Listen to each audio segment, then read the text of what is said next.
Bonjour, comment allez-vous? Bah moi ça va, c'est dimanche, donc tranquille quoi. Peinard le gars. Mais il ne fait que passer, même le dimanche, je ne fais que passer. Attention. Non. Alors aujourd'hui avec un petit truc que j'ai découvert en essayant de préparer mon entre guillemets podcast de calendrier de l'Avent, des petites histoires comme l'année dernière que j'ai lues pour Noël, donc je vais recommencer cette année. Voilà, bah, vous n'avez pas été sage, donc je recommence. Donc je suis en train de chercher 24 nouvelles histoires à vous narrer chaque jour avant l'arrivée de Noël. Et j'ai découvert ça. Je connaissais pas. Un roman de Noël. L'idée, c'est que ça se déguste exactement comme un calendrier de l'Avent. Autrement dit, vous avez un roman avec 24 chapitres, et chaque chapitre est scellé. Oh, le bougre. Vous voyez, regardez, ils sont attachés. Ah, voilà, regardez ça, c'est tout attaché, on ne peut pas les lire. Donc on ouvre un chapitre à chaque jour du 1er au 24 décembre. Ça s'ouvre super facilement, j'en ai ouvert un, comme ça vous passez un couteau, c'est prédécoupé, c'est absolument nickel. C'est publié chez Ozu. L'histoire, en l'occurrence, La magie de Noël, on ne peut pas faire beaucoup mieux que ça, hein, est écrite par Mathilde Paris et c'est illustré par Marine Gosselin. Voilà, j'ai trouvé que c'était vraiment une très très bonne idée. Je rappelle que lire des histoires à ses enfants, voilà, c'est plus qu'une bonne idée, quoi. Voilà. Hein, j'avais déjà dit. Et voilà. Bon, bah, je ne vais pas en dire beaucoup plus que ça. Je vais vous en lire un petit bout. Voilà. Ouais, c'est très court, c'est bien fait. Je ne sais pas pour quel âge ça irait, ça. Il n'y a pas d'âge pour raconter des histoires. Il n'y a pas d'âge pour raconter des histoires. 1er décembre. Tout cela se passe à Jutolandmøk, avec un umlaut, j'allais dire presque un umlaut, un circonflexe, un truc sur le haut. Donc à mon avis, c'est Grand Nord, quoi. Alors, à Jutolandmøk, Noël est plus magique que nulle part ailleurs. Durant tout le mois de décembre, la féerie s'invite à chaque coin de rue. Tout commence le 30 novembre, à minuit, quand la neige recouvre le village. Et justement, nous sommes le 30 novembre. Il est 23h59. Les premiers flocons ne vont pas tarder à tomber. 10, 9, 8, 7, 6, 5, 4, 3, 2, 1, 0.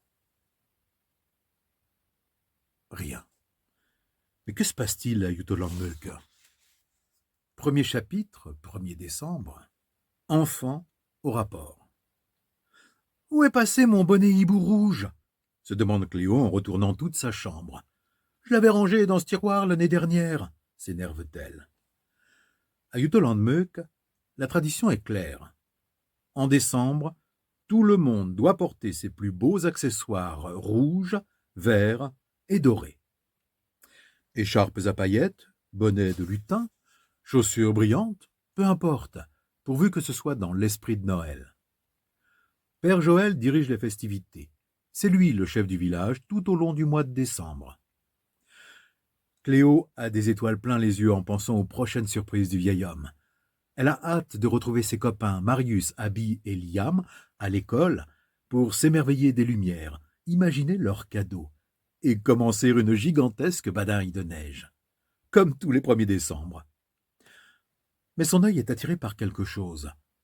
Elle s'approche de la fenêtre doucement, en se frottant les yeux pour être sûre de ne pas rêver. « Oh, mais patatras !»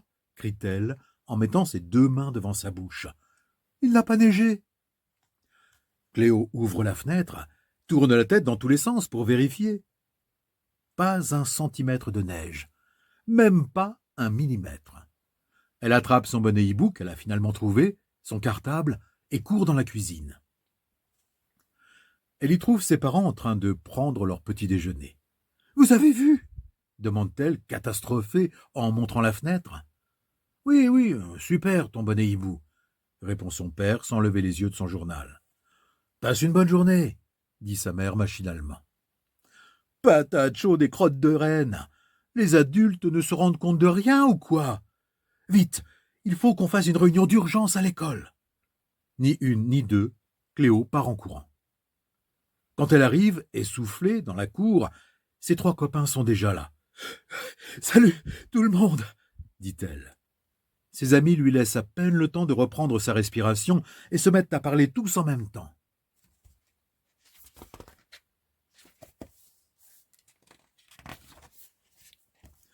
« Il n'a pas neigé, c'est n'importe quoi !» crie Marius en colère. « J'ai mis mes chaussettes de Noël pour rien. »« Noël est fichu !»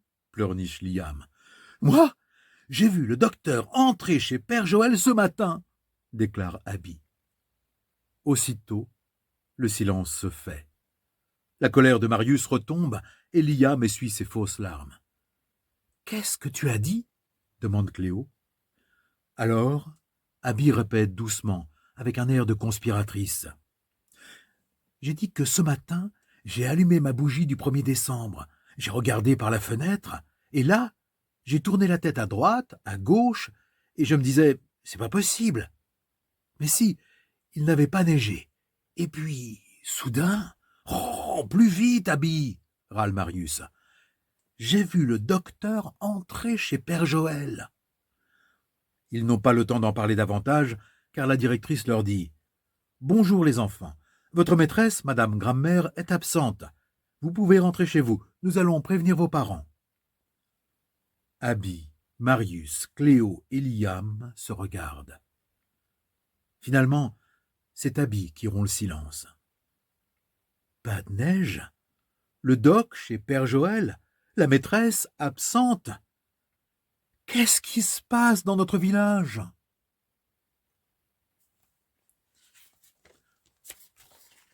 Vous le saurez peut-être le 2 décembre, si... Voilà. Bon, allez, trouvez-vous des romans de Noël, des trucs comme ça, et puis de toute façon, côté histoire, on se retrouve le 1er décembre avec mon premier conte de Noël. Il y aura d'autres trucs en attendant, je pense. Pour l'heure, bise, portez-vous bien, à bientôt. Ciao.